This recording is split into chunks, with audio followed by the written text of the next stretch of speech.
Hola, buenas, bienvenidos a otro resumen para directores de seguridad. En esta ocasión vamos a abordar la protección contra incendios. ¿Pero qué es? ¿Cómo las puedo clasificar? ¿Cuáles son los distintos tipos de medidas de seguridad? ¿Qué tipos de ataques pueden sufrir? ¿Cuáles son las causas más frecuentes en su inicio? Si quieres saber las respuestas a estas y otras cuestiones, échale un vistazo al vídeo. Soy Gustavo Pradas y voy a ser vuestro tutor virtual. Comencemos. Para comenzar, como siempre, vamos a hacer un breve concepto de fuego y de incendio. El fuego, más conocido como la combustión, es una reacción química entre un combustible y un comburente de carácter exotérmico que se puede desarrollar con o sin manifestación de las llamas o de radiaciones visibles. Y el incendio es una combustión que se desarrolla de forma descontrolada. El incendio es cuando ya prácticamente no podemos hacer más que acotar la zona y dejar que se consuma. Clases de fuegos. Dependiendo del material combustionado, se pueden clasificar los fuegos en las siguientes clases. Fuegos de clase A, que son los fuegos que involucran a los materiales sólidos. Fuegos de clase B, que son los fuegos que provienen de los líquidos. Fuego de clase C, que son los fuegos que están provocados por gases. Los fuegos de clase D, que involucran a metales que arden a altas temperaturas.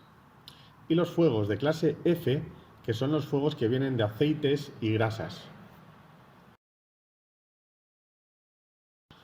Métodos de extinción. Los métodos de extinción actúan sobre uno o varios componentes del tetraedro del fuego, para evitar que el incendio se propague. El fuego se extinguirá si eliminamos uno de sus componentes, ya sea el calor, el combustible, el oxígeno o la reacción en cadena. Los métodos de extinción son por dilución, rebajando su concentración de inflamabilidad de los líquidos, por enfriamiento, al reducir su temperatura por la absorción del calor, por sofocación, eliminando el comburente, es decir, asfixiando el combustible, quitándole el oxígeno, o por inhibición, rompiendo la reacción en cadena, impidiendo que el calor llegue a más combustibles. Para luchar contra el fuego tenemos varios tipos de medidas que se distinguen en dos clases, las pasivas y las activas. Las medidas pasivas actúan desde el propio entorno y son los sectores de fuego, las vías de evacuación, el empleo de materiales concretos ignífugos, etc. Y las medidas activas se basan en los sistemas de detección y extinción de incendios. En las medidas pasivas, la configuración estructural, sectorización y estabilidad estructural es fundamental, y el estudio de los materiales con los que se construye.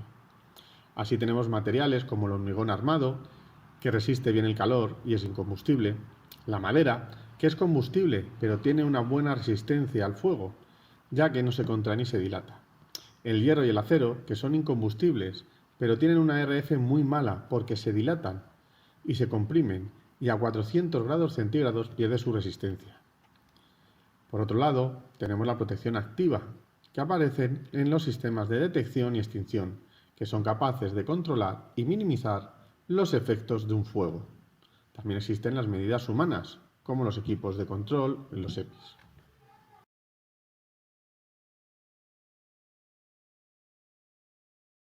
Siguiendo con los tipos de medidas, también nos encontramos con las de detección automática, que son los detectores de humos u ópticos, de calor o termovelocímetros, de luz o llama, como los infrarrojos, ultravioletas o combinados. También existen extintores móviles, BIES, mantas ignífugas y material que es fijo, como las tuberías, que sean secas o húmedas, los hidrantes de arqueta o de columna seca o húmedo, pueden tener varios tamaños, de 80, 100 o 150 milímetros, las columnas secas, los sprinklers o rociadores y los sistemas de inundación. También no hay que olvidar las señales de emergencia y evacuación.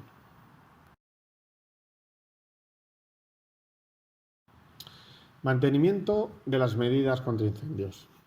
En el Real Decreto 513/2017, de la Ley Española contra Incendios, nos indica que las instalaciones de protección contra incendio tienen que tener un mantenimiento mínimo y los equipos de protección contra incendios también deben de ser sometidos a cierto mantenimiento.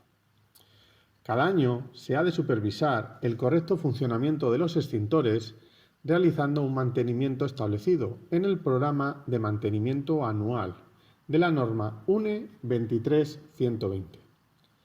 Teniendo en cuenta la vida útil de todo extintor, está estipulada en 20 años, este tipo de mantenimiento o retimbrado se hará un máximo de 3 veces sobre cada extintor.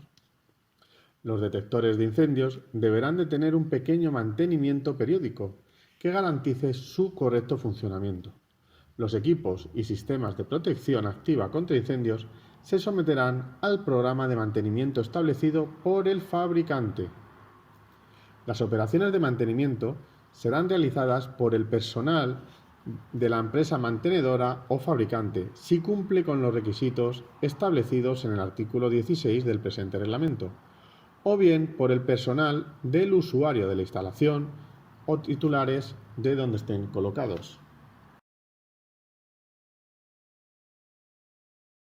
Las causas más frecuentes en incendios se pueden dividir en 5 categorías: las naturales, que son los factores climatológicos; los provocados, son los incendios intencionados; accidentales, debido a algún fallo; negligencias, ocasionadas por descuido; y causas desconocidas. Si no se puede identificar el origen, la tasaremos como una causa desconocida.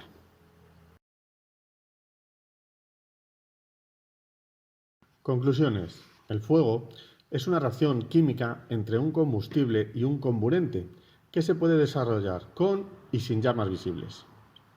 El incendio es una combustión que se desarrolla ya de forma descontrolada.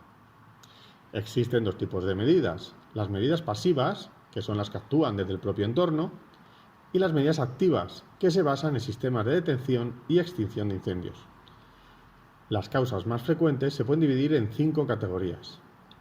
Y nota, por la normativa europea EN 54, las centrales de detección de incendio deben de ser reseteadas después de haber recibido la señal de un pulsador manual de incendios o de cualquier otro elemento, para que el sistema vuelva a la normalidad, incluso si no se han activado las sirenas. Es decir, muchas veces estando de servicio no se incordia el que esté sonando la alarma, pero hay que resetearla, y si vuelve a sonar, se le vuelve a resetear. No la podemos dejar dando el fallo, aunque esto es más aviso para personal de mantenimiento o vigilantes, que suelen ser los que se hacen cargo de la central. Así que ahora os voy a dejar con la regulación normativa, por si le queréis echar un vistazo, y recordar, como siempre, que os podéis descargar los PDFs para tener un resumen rápido y poderle dar un repaso antes del examen. Y aunque he marcado las normativas españolas y europeas, el resto de las medidas o todo lo que se explica en los temarios vale para cualquiera, ya que son medidas universales. Todo esto son acuerdos internacionales a los que se llega para la implantación de las medidas en casi todos los países. REGULACION normativa. Código técnico de la edificación, ROUD 314/2006. Reglamento de instalaciones de protección contra incendios, ROUD 513/2017.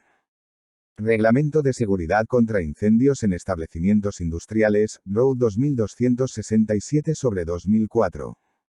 Ley de Prevención de Riesgos Laborales, Ley 31/95. Norma Básica de Autoprotección, ROUD 393/2007. Real Decreto 842/2013, de 31 de octubre. Real Decreto 393/2007, de 23 de marzo, por el que se aprueba la Norma Básica de Autoprotección de los centros, establecimientos y dependencias dedicadas a actividades que puedan dar origen a situaciones de emergencia.